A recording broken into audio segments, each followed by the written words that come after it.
Welcome back to Deco. You know those kitchens and glossy home magazines that look like they cost a small fortune? Most of the time, they didn't. Here's how to get that same feeling in yours. 10 upgrades, all without a single wall coming down. Let's start at eye level, your cabinets.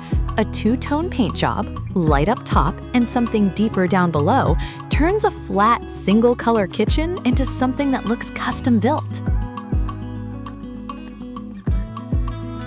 Now look closer at the small stuff.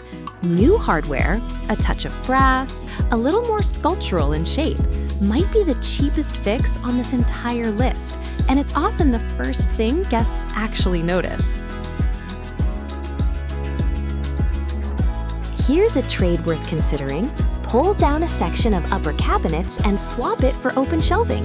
Suddenly, there's a place to actually show off the dishes you already own, instead of hiding them behind a door. For something with a bit more texture, fluted glass cabinet fronts are having a real moment.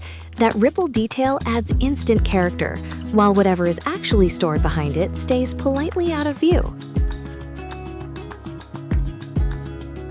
Don't stop at a single light source. A soft glow under the cabinets, then something with a little more personality hanging above the island. Together, they completely shift the mood of the room once the sun goes down. A backsplash carries more weight than people give it credit for. A marble look finish behind the stove is often the one detail that makes a kitchen feel finished rather than just functional. Consider trading shine for softness. Matte black faucets and hardware feel calmer and more considered than anything glossy. And as a bonus, they hide fingerprints far better too. If there's room on the counter, a small glass front hutch does double duty. Extra storage on one side, a little display case on the other. Practical, but it also just happens to look good. Don't forget what's underfoot. A vintage-style runner brings warmth and pattern into a space that's usually left completely bare.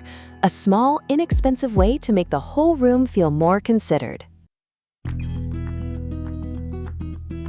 And for the boldest move on this list, pick one small nook, a pantry, a corner, and paint it entirely in a single saturated color.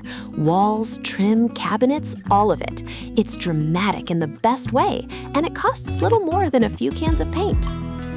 None of this required tearing anything down, just a handful of intentional choices, made one at a time. So tell me, which of these are you trying first? Subscribe if you want more ideas like this heading your way every week.